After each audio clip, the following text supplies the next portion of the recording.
Shalom, j'espère que vous allez bien. Je suis le prophète Azaf Emel et ce soir je viens afin de nous entretenir sur un thème pendant quelques minutes.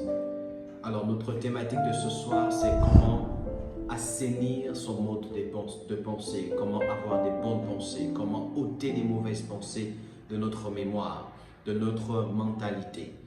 Alors je fais ce thème parce que je me suis rendu compte que plusieurs d'entre nous, donc les jeunes et même beaucoup des hommes de Dieu ont un problème avec leur système de pensée. Plusieurs pendant leur moment de prière, pendant leur moment de jeûne, plusieurs même pendant qu'ils ferment les yeux, se voient toujours avec des pensées bizarres, et se posent la question de savoir comment faire pour enlever ces mauvaises pensées, comment faire pour avoir un système de pensée adéquat, comment faire pour que pendant que je prie, mes pensées soient saines. J'ai trop de mauvaises pensées et cela plusieurs se posent la question intérieurement, mais ne sachant pas comment faire, ne sachant pas vers qui se tourner, vers qui aller, ils gardent ça pour eux, elles gardent ça pour elles, ces personnes-là, et par des vases et moyens se battent avec cela. Alors ce soir, je vais vous donner 2, 3 ou du moins quelques clés que si vous appliquez, vous allez vous rendre compte que ces clés vont vous aider à avoir des systèmes de pensée sains, ou du moins avoir un système de pensée sain, sans pensée obscure, sans pensée néfaste et consorts. Je vais être très pratique ce soir. Et il est important de comprendre d'abord le pourquoi, de comprendre pourquoi pourquoi j'ai des mauvaises pensées, pourquoi tu as des mauvaises pensées, pourquoi à chaque fois que tu pries, tu as des images bizarres qui te montent dans ton esprit, pourquoi à chaque fois que tu pries, tu te vois en train de faire des choses horribles dans ton esprit. Pourquoi ça peut être des pensées attraits à la sexualité, des pensées attraits au mal. Parfois, il y a des gens qui prient, ou même parfois ces personnes sont là, mais elles se voient avec des pensées bizarres. Elles se voient avec des pensées bizarres. Elles se voient soit en train excusez-moi l'expression, elles se voient soit en train d'avoir des rapports sexuels, soit elles se voient en train de regarder des choses attraits à la sexualité. Pour d'autres, soit ces personnes se voient en train de faire des choses horribles, attraits peut-être à des déchirures, à des blessures, oui, même à des meurtres.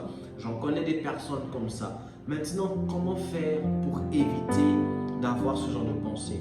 Première clé, il est important de comprendre d'abord que le système de l'homme, le système de l'homme est composé de ce qu'on appelle les sens. Le corps de l'homme réagit en fonction de ses sens. Et l'homme en a 5 sens. Parmi ces 5 sens, il y a ce qu'on appelle le système neuronal. Donc le système neuronal, c'est ce qui envoie une information à l'homme en fonction de ce que les sens envoient comme message. Donc ça veut dire quoi? Ça veut dire que les sens envoient un message et cela fait en sorte que le système à l'intérieur de l'homme peut envoyer une réaction par rapport au message que les 5 sens ont véhiculé. Là n'est pas notre thématique, ce n'est rien qu'une introduction briève. Alors parmi tous les 5 sens de l'homme, il y en a 3 principales, 5 sens autant pour moi primordiales, excusez-moi, qui eux se chargent de faire entrer des données et qui ces données-là n'entrent pas seulement de manière folklorique, mais vont se bloquer, vont se stocker quelque part. À savoir, il y a le premier sens qu'on appelle la vue, il y a le deuxième sens qu'on appelle l'ouïe et il y a le troisième sens qu'on appelle le toucher. La vue, l'ouïe et le toucher. Il y en a plusieurs de ces sens. Mais ces 3 premiers sens-là font en sorte que tout ce en quoi vous entrez en contact, tout ce que l'œil voit, s'enregistre de manière consciente ou inconsciente, s'enregistre dans notre système. Tout ce que les oreilles entendent s'enregistre dans notre système.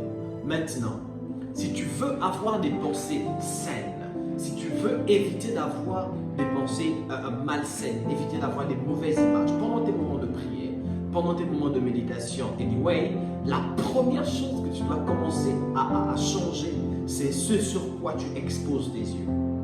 Tu ne peux pas vouloir éviter d'avoir des pensées à travers la sexualité si à chaque fois tu poses des yeux sur des images sexuelles.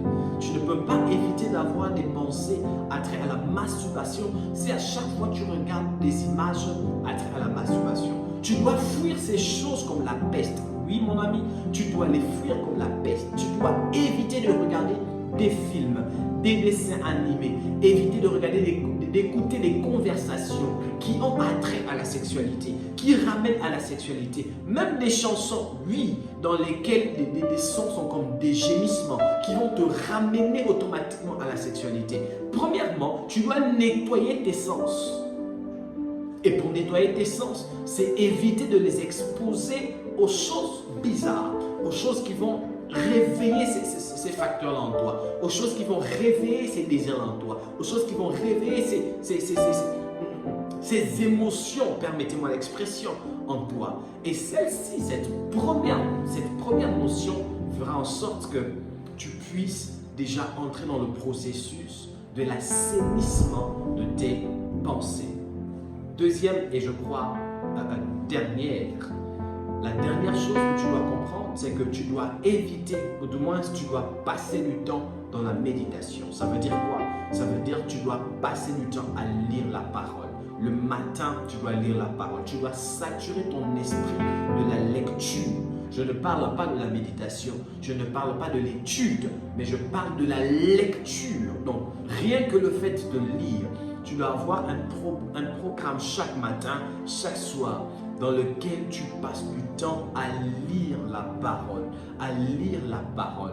Parce que la Bible déclare que Dieu est la parole. Or, en lisant la parole, tu t'imprègnes des connaissances et tu remplis ta mémoire de la parole. Or, la parole, elle est sainte. Donc, en lisant, en étant en contact avec quelque chose de saint, tu assainis ton intérieur. Et cela fera en sorte que tu ne puisses plus avoir de telles pensées, de telles images. Et la troisième, et là, cette fois-ci, c'est la dernière, c'est la prière. Tu dois accompagner ça de la prière. Prier et prier et prier encore. Avoir des moments dans lesquels tu pries, non pas dans des moments de parler seul, non pas des moments où tu parles seul, non pas des moments où tu racontes, non pas des moments où tu t'exerces. Qu'est-ce que j'ai dit? Où tu bégayes, mais des moments où tu pries dû au fait que tu es conscient du Dieu devant qui tu te tiens et la personne avec qui tu parles. Et je te rassure que si tu appliques ces trois clés, tu verras que petit à petit, au bout d'une semaine, les pensées, je dis au bout d'une semaine, tu auras des résultats concrets. Au bout des mois, tu auras des résultats phénoménaux. Ton système de pensée aura totalement changé et tu n'auras que ta bouche pour bénir le Seigneur. Alors, je voulais partager ces principes avec vous. Que Dieu vous bénisse. Passez une agréable soirée. Shalom, shalom, shalom.